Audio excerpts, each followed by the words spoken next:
Good morning class. मैंने आपको topic जो कल पढ़ाया था वो बताया था फ्रिक्शन। फ्रिक्शन के बारे में मैंने आपको पहली बात जो बताई थी वो मैंने बताई थी it is an opposing force. ये पहले बताया था it is a kind of force, ये एक फोर्स का फॉर्म है। दूसरा, it always acts in the opposite direction to the direction of motion of the object. जिस डायरेक्शन में ऑब्जेक्ट मूव कर रहा है फ्रिक्शन हमेशा उसके ऑपोजिट डायरेक्शन में लगेगी। तीसरी बात मैंने आपको बताई थी कि जो फ्रिक्शन अप्लाई होता है इसमें जो दोनों सर्फेसेस होते हैं both the surfaces are in mutual contact और आर इन रिलेटिव मोशन। दोनों सर्फेसेस के बीच में कांटेक्ट होना चाहिए, या एक बॉडी रेस्ट में हो दूसरी बॉडी उसके ऊपर मूव कर रही है। इसके बाद जो बात हमारी हुई थी टाइप्स ऑफ फ्रिक्शन की। फ्रिक्शन मैंने आपको बताया था फ्रिक्शन इज ऑफ 3 टाइप्स, जिसमें एक आपको मैंने स्टैटिक फ्रिक्शन बताया था, एक आपको मैंने जो था स्लाइडिंग फ्रिक्शन बताया था, एक आपको मैंने काइनेटिक फ्रिक्शन बताया था। मैंने एक बात आपको और बताई थी इसमें, इससे पहले जो वीडियो मैंने भेजा था उसमें मैंने आपको एक बात यह बताई थी कि फ्रिक्शन जो होता है सरफेस जितना रफ हो, जितना ज्यादा सरफेस रफ होता चला जाता है फ्रिक्शन उतना ज्यादा बढ़ता चला जाता है, और जितना सरफेस स्मूथ होता चला जाएगा, चिकना होता चला जाएगा, फ्रिक्शन उतना जो है वो कम होता चला जाएगा। अब देखिए फ्रिक्शन के बारे में बात करते हैं, आगे बढ़ाते हैं अपनी बात।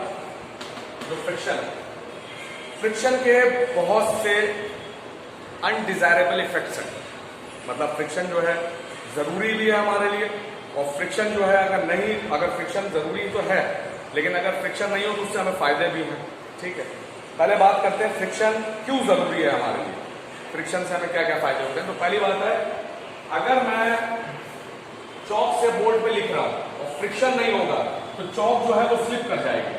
अगर मैं एक एफ बनाता हूं तो चौक रुक जाती है, थोड़ी देर में जाके चौक रुक जाती है, ऊपर से लेके आया लाइन चौक रुक गई।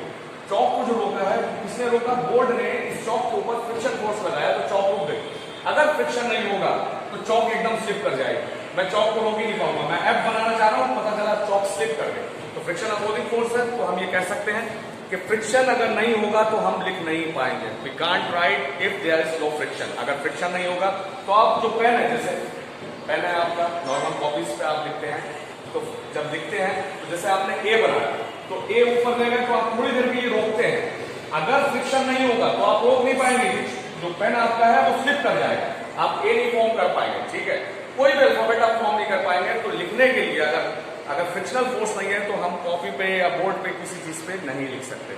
इसके बाद बात करते हैं, जब हम चलते हैं तो हमारे पैरों पर फ्रिक्शन लगता है, बहुत जरूरी है, क्योंकि हम जो पैर होते हैं वो अपने पैर को पहले पीछे लेके जाते हैं, तो पैर पीछे वाला रुकता है तब हम आगे रखते हैं। अगर पैर पीछे नहीं रुके तो स्लिप कर जाएगा, और ऐसा होता भी है। कभी कभार आप देखिएगा कि आप चल रहे हैं घर में, पानी पड़ा हुआ, सरफेस जो है आपका बहुत स्मूथ है, बहुत ज्यादा चिकना सरफेस है, आपने स्लीपर रखी, स्लीपर स्लिप कर गई। स्लिप क्यों कर गई स्लीपर?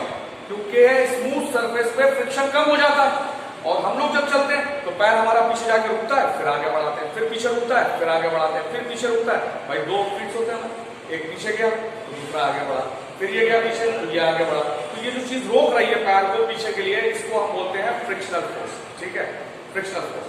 तो हम लोग चल भी नहीं पाएंगे अगर फ्रिक्शन नहीं होगा। आपने अक्सर देखा होगा आपका पैर स्लिप हो जाता है। स्लिप इसलिए हो जाता है, उसकी कंडीशन है स्लिप होने की, या तो सरफेस बहुत स्मूथ होगा जिससे आप चल रहे हैं, या कभी कभार जो आपका स्लीपर है या जो शूज है उसका जो सोल है, जो नीचे का हिस्सा है, अगर वो चिकना हो गया, स्मूथ हो गया तो फ्रिक्शन कम हो जाएगा, और फ्रिक्शन कम हो जाएगा तो आप चल नहीं पाएंगे।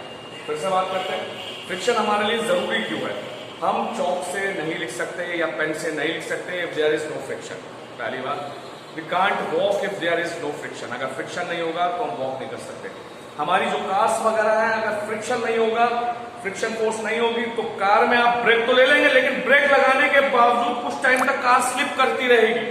और ऐसा होता भी है जब आपके टायर बहुत स्मूथ हो जाते हैं या रोड बहुत चिकनी होगी, ज्यादातर ये होता है टायर घिस जाता है, बहुत ज्यादा स्मूथ हो जाता है जो गाड़ी का टायर है। आपने ब्रेक अप्लाई करा, ब्रेक का काम है टायर को रोकना। टायर गोल गोल घूम रहा है, ब्रेक उसको क्या करेगा? रोक देगा।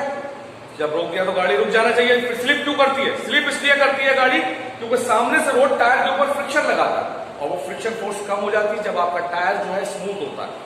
तो बात यही है, आप ब्रेक लेंगे कार आपकी नहीं रुकेगी। लेकिन ये तो फायदे हैं फ्रिक्शन के। फ्रिक्शन के बहुत सारे अनडिजायरेबल इफेक्ट्स भी हैं। बहुत से मशीनरी पार्ट्स हैं आपके गाड़ी के अंदर। इंजन कार होती है, कार के आगे इंजन होता है। इंजन आपने देखना कभी कार चलाते रहो, थोड़ी देर में इंजन हीट अप कर जाएगा, हीट अप कर जाएगा। भाई हीट अप क्यों कर गया इंजन? हमें रोटी तो सेकनी नहीं है उसके ऊपर, जो इंजन हीट अप कर गया। हीट अप करने की वजह ये, बहुत से पार्ट्स आपस में रगड़ते रहते हैं। जब रगड़ते रहते हैं पार्ट्स, कोई चीज है, कोई बेल्ट है अंदर इंजन के, मूव कर रही है और वो आपस में उस पर फ्रिक्शन लग रहा है। जब फ्रिक्शन लग रहा है तो वो हीट अप करने लगती है, हीट जो है उसके बम्पर पे आ जाती है, वो गर्म हो जाता है। जो बोनट होता है कार का, वो गर्म हो जाता है। तो फ्रिक्शन के अनडिजायरेबल इफेक्ट्स बहुत है इंडस्ट्रीज में। मशीनरी पार्ट्स होते हैं, बड़ी बड़ी बेल्ट्स पे मूव करते हैं, जब वो मूव करते हैं तो उस पर फ्रिक्शन अप्लाई होती है। एयर का भी फ्रिक्शन होता है अपना। जब एक प्लेन मूव करता है तो उसके ऊपर हवा लगती है। भाई जाहिर सी बात है, आपने देखा होगा, एक टॉपिक है जैसे आपका स्ट्रीम लाइनिंग।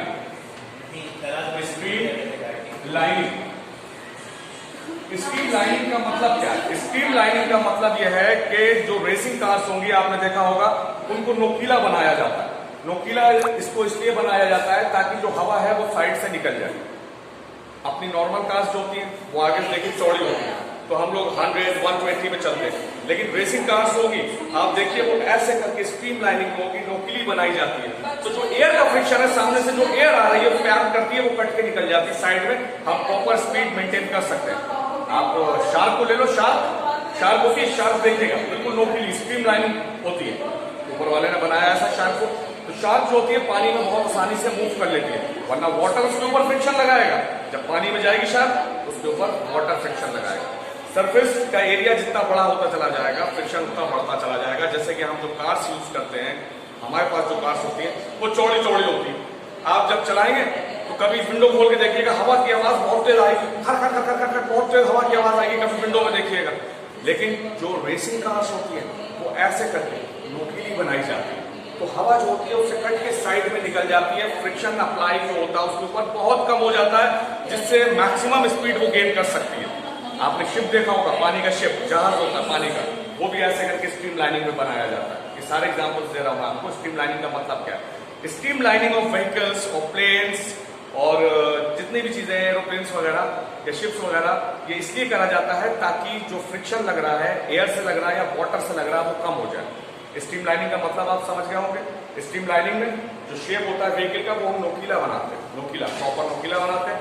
जब आगे से ऐसे करके नोकीला होता है तो जो हवा होती है वो साइडों से कट के निकल जाती है, जिसकी वजह से फ्रिक्शन फोर्स बहुत कम हो जाता है। तो फ्रिक्शन का नुकसान भी है, फ्रिक्शन का। ठीक है, आगे बात करते हैं हम कि फ्रिक्शन को और कैसे कम किया जा सकता है। फ्रिक्शन फोर्स को हम कम कैसे करें, कैसे कम करें?